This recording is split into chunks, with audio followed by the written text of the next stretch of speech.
कैसा हो अगर आप किसी ऐसी वीरान जगह पर फंस जाएं जहां आपकी मदद के लिए कोई उपलब्ध न हो, जहां न आपके पास छत हो और न ही पैरों तले जमीन, जहां न खाने के लिए खाना हो और न ही पीने के लिए पानी, जहां न सूरज की धूप हो और न ही चंद्रमा की चांदनी, बस हो तो केवल चारों ओर अंधेरा और पत्थरों का जमावड़ा। ऐसी जगह पर सर्वाइव करना हमारे लिए कल्पनाओं से भी परे है। कहते हैं कि जिंदा रहने की जिद से बड़ी कोई जिद नहीं होती, और यही वो समय होता है जब कोई इंसान अपनी पूरी ताकत लगा देता है उस परिस्थिति से लड़ने के लिए जो अनजाने और अनचाहे तरीके से उसकी तरफ आ जाती है। इस वीडियो में हम ऐसी ही एक सच्ची घटना के बारे में जानेंगे, एक ऐसे लड़के की कहानी जिसने मौत को हराकर एक नई जिंदगी की शुरुआत की, जिसके जीतने की जिद ने उसे उन बुरी और भयंकर परिस्थितियों से बाहर निकाला जिनके बारे में महज कल्पना मात्र से ही हमारा शरीर कांप उठता है।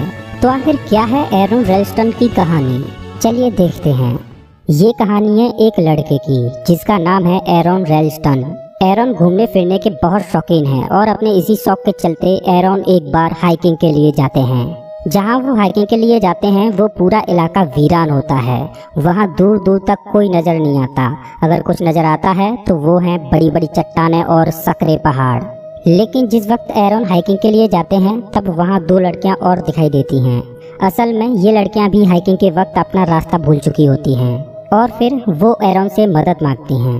एरॉन उनको सही रास्ता बताने में उनकी मदद भी करते हैं और इसी बीच वे तीनों खूब मस्ती भी करते हैं। उन लड़कियों को अपना सही रास्ता मिल जाता है और वो दोनों एरॉन को थैंक्स कह के वहाँ से चली जाती हैं। वो एरॉन को भी अपने साथ चलने को कहती हैं, लेकिन एरॉन अभी और आगे जाना चाहते थे, इसलिए वो उनके साथ जाने से मना कर देता है और अपने आगे के रास्ते पर निकल जाता है। एरॉन अपनी इस जर्नी को बहुत इंजॉय करता हुआ हाइकिंग के लिए आगे निकल जाता है। एरॉन अब पतले पहाड़ी दर्रों से आगे की ओर बढ़ रहा होता है, जहाँ के रास्ते काफी सकरे और खतरनाक होते हैं। जब एरॉन दो सकरी पहाड़ियों से नीचे उतर रहा होता है तभी वहाँ एक बड़ा पत्थर होता है। एरॉन उस पत्थर के सहारे नीचे उतरने की कोशिश कर रहा होता है और तभी वो पत्थर खिसक जाता है, जिसकी वजह से एरॉन नीचे पहाड़ियों के बीच गिर जाता है। और वो पत्थर जिसका एरॉन ने सहारा लिया था वो एरॉन के हाथ के ऊपर आके गिर जाता है। अब एरॉन का हाथ दो सकरी पहाड़ियों के बीच में उस पत्थर के नीचे फंस चुका है। हालांकि इस बीच एरॉन को ज्यादा चोट तो नहीं लगी, लेकिन उसका राइट हैंड पूरी तरह से पत्थर से दब गया होता है, जिसे वो चाहकर भी नहीं निकाल सकता। वो अपने हाथ को निकालने की भरपूर कोशिश करता है, लेकिन वो हर बार नाकाम हो जाता है। एरॉन मदद के लिए जोर जोर से चिल्लाता है, लेकिन उसकी आवाज़ उन सकरी पहाड़ियों के बाहर नहीं जा पा रही थी। मदद की कोई उम्मीद न दिखते हुए एरॉन अपने बैग को खोलता है और उसमें जितना भी हाइकिंग का सामान होता है एरॉन उस सब सामान को बाहर निकाल लेता है। एरॉन के बैग में उसके सामान में एक चाकू भी होता है, जिसकी मदद से एरॉन उस पत्थर को खिसकाने की कोशिश करता है, लेकिन एरॉन चाकू से उस पत्थर को खिसकाने में नाकाम हो जाता है। एरॉन को इस सकरी पहाड़ी के बीच फंसे हुए कई घंटे बीत चुके हैं और अब रात भी होने वाली है। एरॉन के बैग में कुछ खाने का सामान है और एक पानी की बोतल भी है, लेकिन एरॉन को पता है कि ये खाना और पानी भी ज्यादा लंबे वक्त तक नहीं रह सकता। एरॉन काफी निराश होता है और उसे लगता है कि अब वो यहाँ से कभी नहीं निकल पाएगा। एरॉन के पास एक कैमरा भी है जिसे वह स्टार्ट करता है और उसमें अपनी बातें रिकॉर्ड करने लगता है। अब एरॉन को यहाँ फंसे हुए 2 दिन हो चुके हैं और उसके पास जितना भी खाने पीने का सामान था वो खत्म हो चुका है।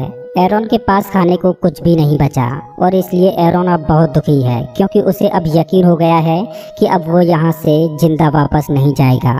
लेकिन फिर भी एरॉन अपने आप को यहाँ से निकालने के लिए हर संभव प्रयास करता है।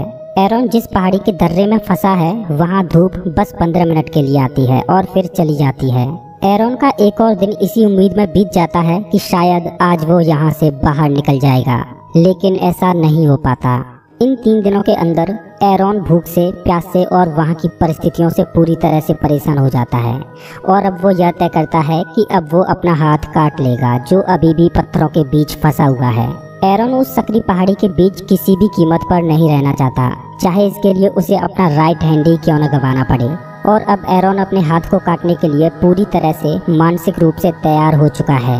एरॉन उस हाथ को रस्सी से कस के बांध लेता है और लेफ्ट हैंड से अपने राइट हैंड को काटने की कोशिश करता है, क्योंकि इससे पहले एरॉन उसी चाकू से उस पत्थर को खिसकाने की नाकाम कोशिश कर चुका होता है, जिस वजह से चाकू की धार भी खत्म हो जाती है और अब उस चाकू से एरॉन के राइट हैंड की खाल तक नहीं कट पाती।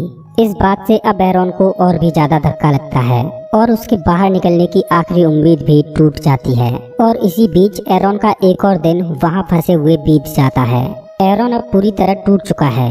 उसे अपने बीते दिन और अपना परिवार और अपने दोस्तों की बहुत याद आती है। एरॉन उस हर पल को याद करता है जो उसे बहुत खुशी देता है। इसी बीच वहां बारिश होनी शुरू हो जाती है और एरॉन उस बारिश के पानी को अपनी बोतल में भरने की कोशिश करता है। एरॉन को यहाँ फंसे हुए अब 5 दिन पूरे हो जाते हैं, लेकिन वो अब भी यहाँ से निकलने का हर संभव प्रयास करता है। एरॉन की मानसिक स्थिति खराब होती जा रही है। एरॉन अब अपने आप से ही बातें करता है और वहाँ बिताई हर एक क्षण को अपने कैमरे में कैद करता है। वो ये सब कैमरे में इसलिए रिकॉर्ड कर रहा होता है क्योंकि अब उसकी खुद भी यहाँ से निकलने की सारी उम्मीदें टूट चुकी होती हैं। वो ऐसे पत्थर के बीच फंसा हुआ है जिसने उसकी सारी जिंदगी उस पहाड़ी दर्रे में ही रोक दी। एरॉन अपनी हर सांस के साथ अब अपनी मौत को ढूंढ रहा है। इसी बीच एरॉन का एक और दिन उसी पहाड़ी दर्रे में बीत जाता है। अगली सुबह एरॉन जब उठता है तो उसे एक सपना आता है जिसमें उसने एक छोटे लड़के को देखा और वो छोटा लड़का उसका फ्यूचर सन होता है और वो उस बच्चे के साथ खेल रहा होता है। इस सपने के बाद एरॉन जोर से चिल्लाता है और सोचता है कि ये मेरा आखिरी दिन नहीं हो सकता। मैं अब यहाँ एक पल और नहीं रुक सकता। एरॉन में एक आत्मशक्ति जाग चुकी होती है और वो उस सपने को बार बार सोचकर बहुत खुश हो रहा होता है। अब एरॉन अपने बेधार वाले चाकू को उठाता है और उस पर धार लगाना शुरू कर देता है। एरॉन उस चाकू से अपने हाथ को काटने का एक आखिरी लेकिन सफल प्रयास जरूर करना चाहता है। इस बार एरॉन उस चाकू की मदद से अपने हाथ को काटने में सफल होता है। अब एरॉन का हाथ उसके शरीर से अलग हो चुका है। एरॉन की आंखों में बहुत दर्द है, लेकिन फिर भी उसे एक खुशी की झलक मिलती है और अब वो अपने हाथ की कुर्बानी देकर उस पहाड़ी दर्रे से बाहर आ जाता है। जैसे ही एरॉन थोड़ी दूर चलता है, वहाँ उसे बारिश का इकट्ठा पानी मिलता है जिसे पीकर वो थोड़ी राहत महसूस करता है, क्योंकि पिछले 6 दिनों में एरॉन ने बहुत कम पानी पिया था।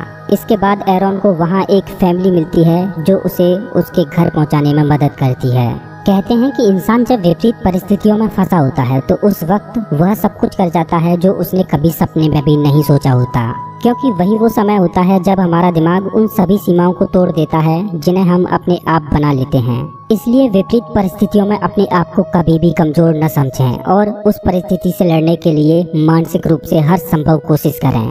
दोस्तों, अगर आपको ये वीडियो पसंद आया हो तो लाइक करें और ऐसे ही मजेदार वीडियोज के लिए चैनल को सब्सक्राइब करें, साथ ही बेल आइकन दबाएं।